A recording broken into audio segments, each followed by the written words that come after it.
Ce jour est dédié pour la Refoua Shlema, la guérison complète et rapide de Ephraim Mordechai ben Esther, Bezrat Hashem. Amen. Ok, un sujet délicat dans Kibboutz Abahem.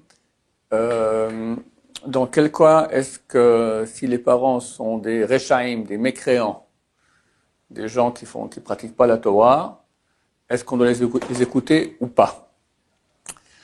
Alors, s'ils ont un statut de rachat, c'est quoi un rachat? Quelqu'un qui transgresse des péchés comme ça sans aucune raison valable, on va dire. Ou il croit pas, ou ça le saoule, comme il dit, d'accord? Ou nous on est trop marmère pour lui, on est trop intégriste, etc. Il fait un peu ce qu'il veut. Est-ce qu'il y a l'obligation d'honorer ses parents ou pas? Marloket, divergence d'opinion entre Maran, l'auteur du Shulchan Aruch pour les Sfaradim, et le Réma, l'auteur du Shulchan Aruch pour les Ashkenazim. Pour les Sfaradim, obligation de les honorer, rien ne change. Même les parents qui sont des Rechaim, d'accord? Le papa c'est le chef de la mafia, eh ben tu l'honores aussi. Pour le Réma, non, pas besoin, mais ça ne donne en aucun cas une autorisation ni de leur faire honte, ni de leur faire du mal, d'accord, les faire souffrir, tout cela, c'est interdit. Et c'est même conseillé pour les Ashkenazim, même d'essayer aussi quand même aussi de les chabed otam, comme le Shulchan Aruch, d'essayer de les honorer aussi. Ça, on parle maintenant d'un rachat normal, on va dire, d'accord. Maintenant, il y a un rachat qui, lui, il s'oppose à la Torah. Il est militant contre, d'accord. Tu fais une bracha, il rigole. Il parle sans cesse contre les religieux, il aime pas, il dit c'est des bêtises, tout ça. Il se bat contre la Torah. Alors là, il n'y a plus aucune mitzvah de l'honorer. Donc, pas besoin de se lever devant lui, pas besoin de tous les doigts qu'on a vus. Mais toujours attention, ça ne donne pas l'autorisation ni de le faire souffrir, ni de le faire honte, ni de tout ce qui est plus que ne pas faire. Tu peux ne pas faire ce que tu dois faire, mais il ne faut pas faire le contraire non plus. Quelqu'un qui fait tchouva, d'accord? Si ses parents, ça leur est égal, ou même ils auraient préféré qu'il fasse pas tchouva, mais le laisse faire ce qu'il veut, ils vont pas le critiquer sans cesse, même pas le critiquer du tout, d'accord? Alors ça va. Mais si chaque fois qu'il fait quelque chose, encore tu nous énerves, encore ce truc, etc., il empêche d'avancer, d'accord? Comme c'est hélas souvent le cas. Donc, dans ce cas-là, on n'est pas tour, on est dispensé de Kibboutz Abahem de les honorer. Toujours, je rappelle, sans leur faire du mal, sans leur faire honte, sans les faire souffrir. Au sujet. Les parents sont religieux, mais pour raison X, Y, Z, ils te demandent de transgresser la Torah. D'accord? Alors, c'est marqué très clairement dans la Torah. Honore ton père et ta mère, je suis Hachem. Pourquoi c'est marqué je suis Hachem? Pour te dire que si tes parents te disent une chose, et moi je dis une autre, Hachem il dit une autre, alors tu dois m'écouter et pas les écouter à eux. Parce que eux aussi ont l'obligation de m'écouter à moi. Donc, la parole des parents est annulée chaque fois qu'ils nous demandent de transgresser une loi de la Torah. Que ce soit une loi positive ou une loi négative, mais pas les tefs, mais pas un tzitzit, il fait trop chaud maintenant avec tel katan, qu'est-ce que tu te casses la tête comme ça? Transgresse un interdit, que ce soit aussi des rabbanan, fais pas une bracha, fais pas la prière, même si c'est une coutume du peuple d'Israël. Une coutume du peuple d'Israël. Une khumra, on verra ça dans un peu plus loin, d'accord? Mais même une coutume du peuple d'Israël, que le peuple d'Israël a pris sur soi, alors en aucun cas il peut te dire de ne pas la faire. Oui. Et si la maman a dit ne mets pas la kippa dehors? Alors là, c'est une question intéressante. Mais pas la kippa dehors. Elle ne le dit pas contre la Torah. Elle le dit maintenant tout simplement pour des raisons de sécurité. Alors, ça dépend où. Si effectivement il y a un danger, alors, à mon avis, tout ce qu'il faut mettre une casquette. Voilà. C'est pas pourquoi l'embêter à ta mère, peut-être une solution de casquette. Celui qui dira, mais quand on prend une casquette, on a l'air encore plus juif qu'avec la kippa.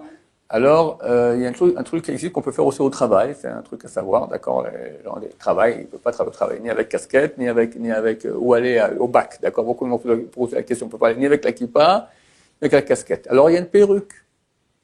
Tu mets une perruque, long si tu veux, comme les Beatles, d'accord, ou bien tu mets une perruque courte, il n'y a aucun problème.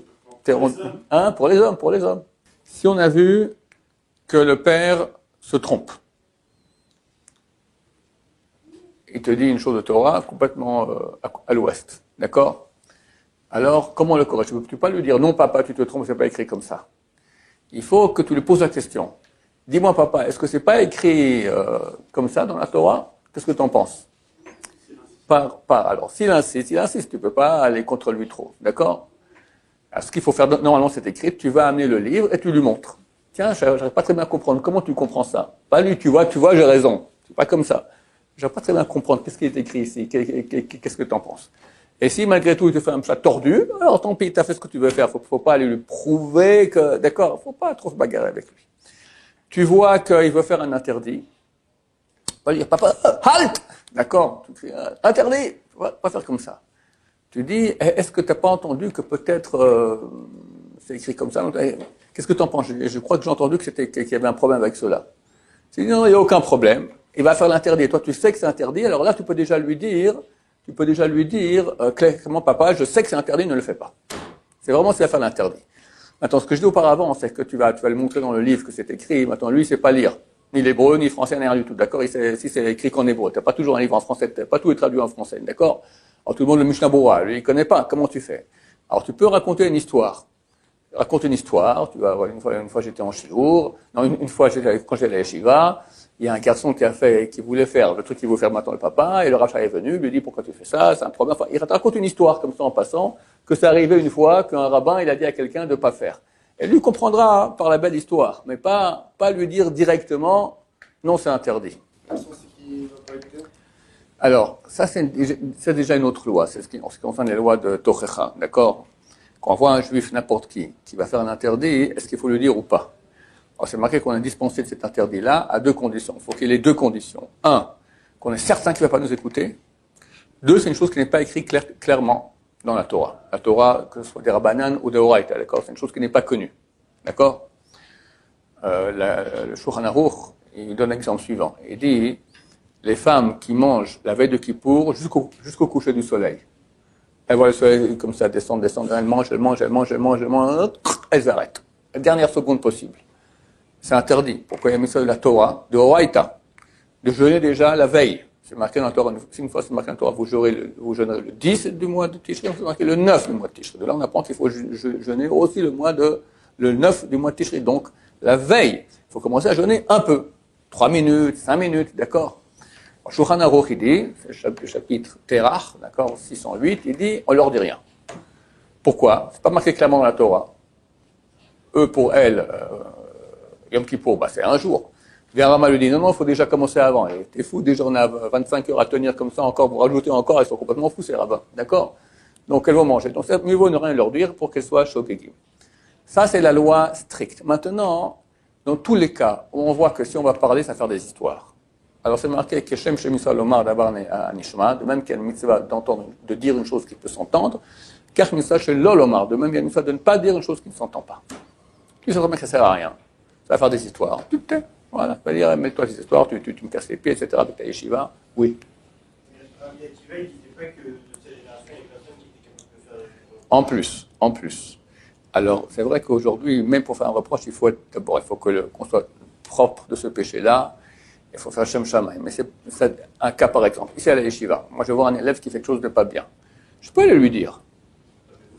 Voilà, c'est normal. Donc, le Rabbi Akiva, il parle pas dans tous les cas. Donc, tout dépend dans quel cas tu parles. Si tu sais que ça va pas faire d'histoire, c'est rare, hein. C'est rare. Même ici à la yeshiva où les jeunes gens, ils aimeraient bien avancer, etc. Un, il dit à l'autre, on le regarde de travers, d'accord? T'as fait un shonara, t'as fait comme ci, t'as fait comme ça. Les gens n'aiment pas ça. C'est très délicat. Ok. Un autre sujet maintenant. Le papa ou la maman sont devenus fous. Psychiatrique aigu. D'accord? On est obligé de les honorer aussi. C'est pas à cause de cela qu'il faut maintenant, si on arrive à des situations qui sont intenables. La Gemara raconte l'histoire de Rav Assi, sa mère devenue folle. Elle était déjà vieille, elle dit, je veux que tu me trouves, je veux un mari, je veux me marier. Après elle a dit, je veux me marier avec toi. Alors, il a vu qu'elle était venue complètement zinzin. Alors dans ce cas-là, on ne peut être contact avec les parents, partir, changer de vie. Parce que Rav Assi, il est monté, il a quitté Babel, il est monté en terre d'Israël. Mais il faut absolument s'arranger pour qu'il y ait des gens qui s'occupent des parents comme il se doit à notre place. D'accord? On ne peut pas partir comme ça et laisser les parents sans soutien dont ils ont besoin. Donc il faut trouver quelqu'un qui va nous remplacer et dans ce cas-là, on peut partir.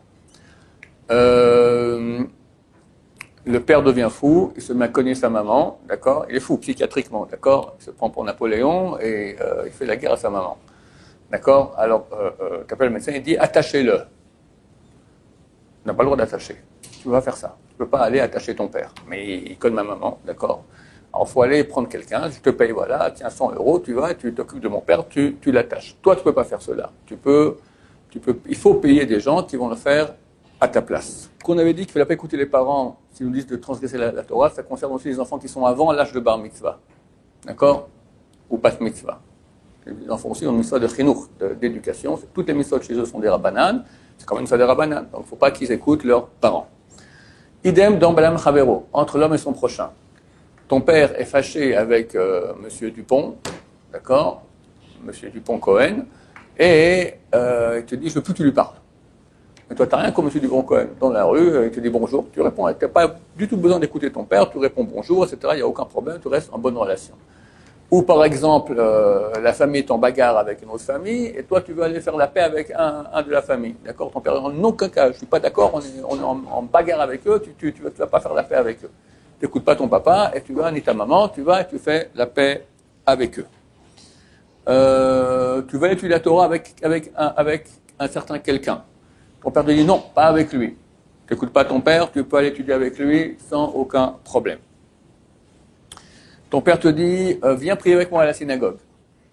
Tu dis, synagogue bien, mais toi tu peux aller à une autre synagogue où on prie mieux. Tu peux aller à ta synagogue sans aller avec ton père. Tu n'as pas le droit d'écouter de la shonara de tes parents. Maintenant, des gens ont fait la shonara sur tes parents. Tu n'as pas le droit d'aller leur raconter, ça fait très mal, tu vas bien leur raconter que M. Dupont-Cohen, il a dit sur eux comme c'est comme ça. Rien le droit de dire, ça va faire des bagarres. D'abord, d'après les lois ça s'appelle de la réchilous, d'accord, tu n'as pas le droit d'aller leur raconter cela. Et en plus, d'accord, ça leur fera du mal, ça, ils vont souffrir de ça. Donc, pourquoi est-ce que tu parles? Donc, interdiction. On a le droit de l'étudier dans une autre ville, d'accord? Étudier la Torah, je parle. D'accord, tes parents te disent reste dans cette ville, mais toi tu as une autre yeshiva avec un rabbin très bien, Harod Chayan, d'accord, tu sais que c'est vachement bien d'étudier avec lui.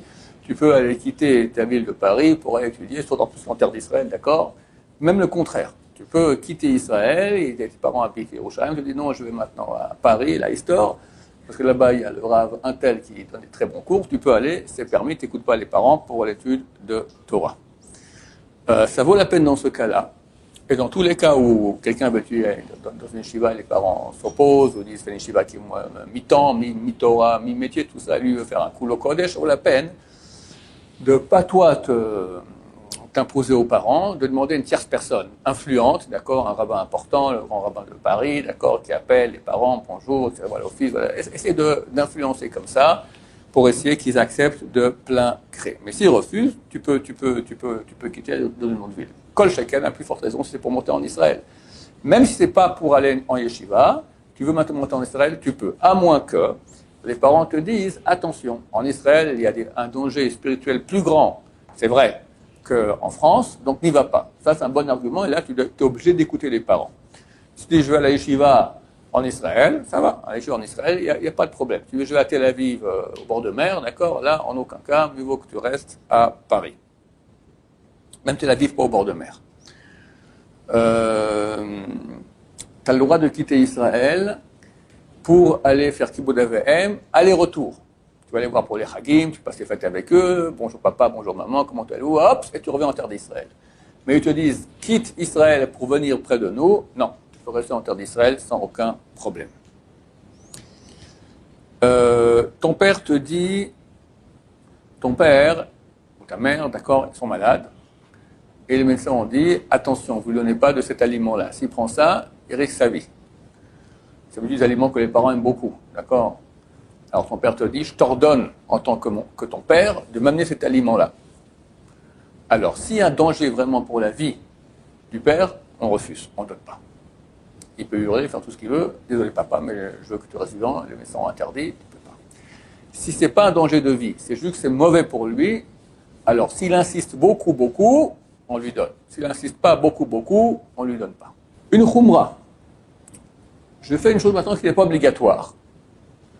Et mon père me demande de ne pas la faire. Alors ça dépend.